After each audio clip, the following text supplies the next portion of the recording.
Pemirsa, Inara Rusli juga tengah menghadapi banding dari Virgon atas putusan cerai Majelis Hakim Pengadilan Agama Jakarta Barat. Virgon tak terima jika royalti dari 5 lagu hitsnya menjadi bagian dari harta Gonogini. Inara yang ditemui menghela nafas dan berharap drama ini cepat berlalu.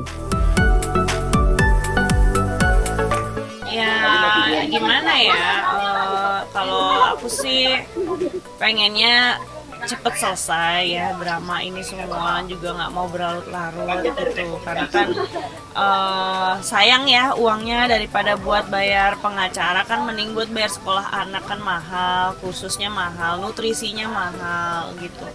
Jadi ya sangat disayangkan aja sih gitu, pengen harapannya sih cepet selesai semuanya gitu. Karena ya daripada ngasih makan anaknya pengacara, mendingan ngasih makan anak sendiri gitu kan. Pengennya langsung keputusan gitu, bisa jadi status anak-anak juga jelas. Kalau sekarang dibanding ini kan jadi kasihan ya mereka. Inara tak banyak bicara karena merasa tidak banyak tahu soal salah satu lagu yang nama penciptanya hilang. Namun sebagai perempuan sekaligus ibu, ia berharap Virgon ikhlas membagi royalti dari lagu-lagunya untuk kebutuhan anak-anak.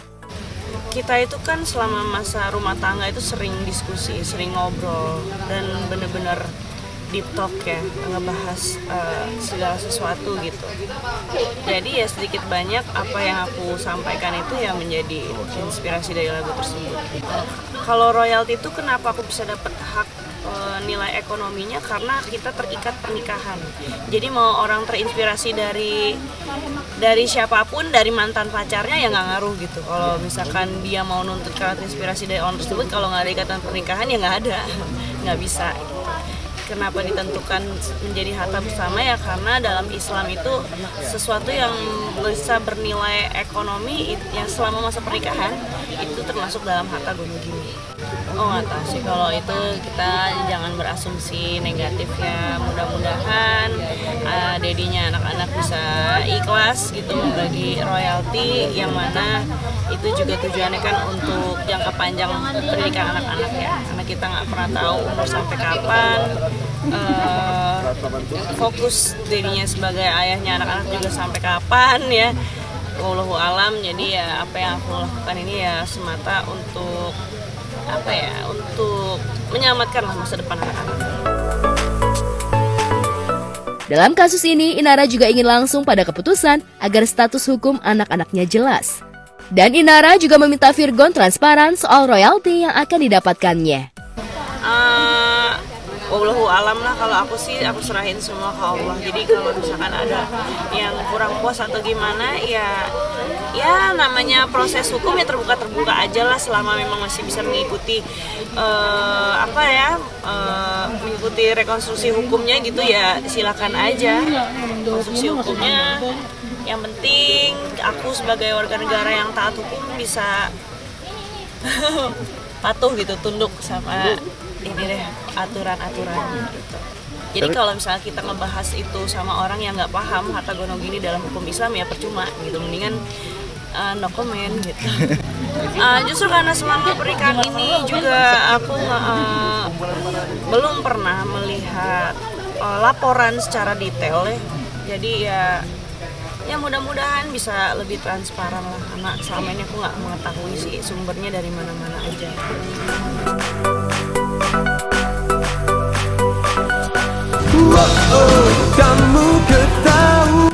Inilah adegan serba membuat bimbang bercampur kepanikan seorang wanita cantik dan muda ketika sesi kejutan ulang tahunnya. Teman-temannya justru menghadirkan 2 lelaki muda sekaligus yang diduga sama-sama kekasihnya.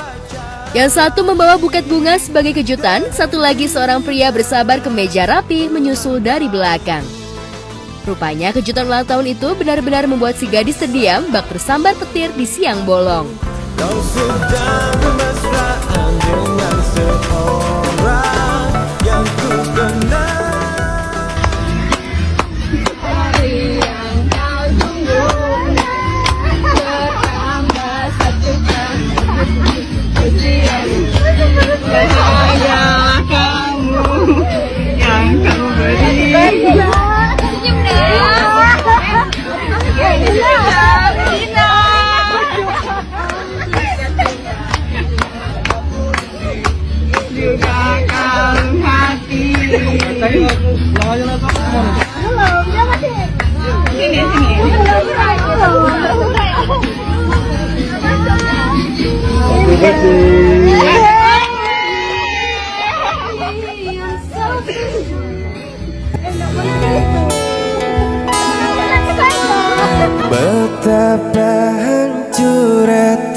ku melihat engkau bersamanya, namun ku mencoba untuk tegar menghadapinya.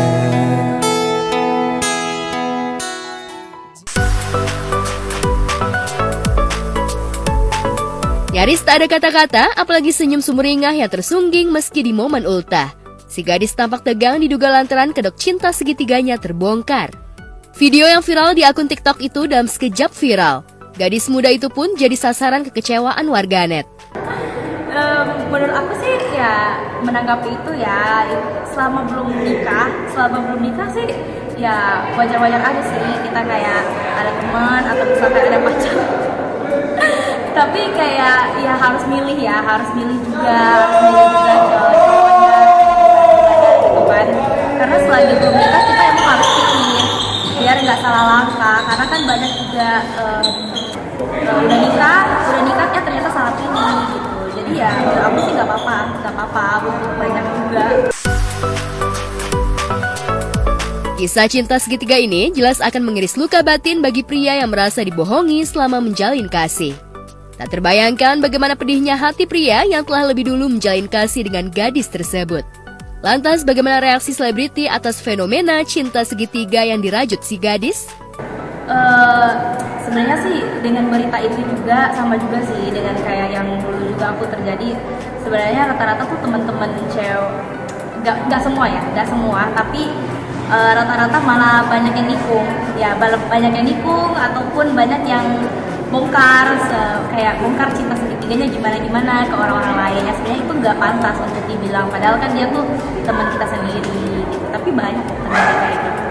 Kalau aku pribadi sebetulnya tidak membenarkan dan mendukung perlakuan si perempuan ini punya dua pacar sih ya.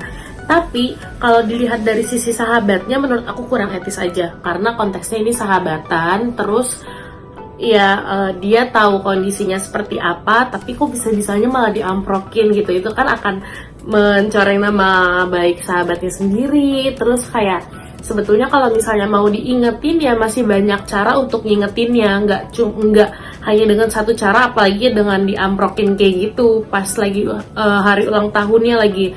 Menurut aku itu jahat sih. Aku sendiri pun kalau misalnya mungkin nanti ada sahabat yang punya dua pacar ya, kita sekedar mengingatkan aja kayak ya harus pilih salah satu. Karena itu termasuk bukan ranah kita untuk ikut campur kalau menurut aku gitu. Dan aku sendiri kalau digituin mungkin kayak ngerasa terhianati banget sama sahabat sendiri.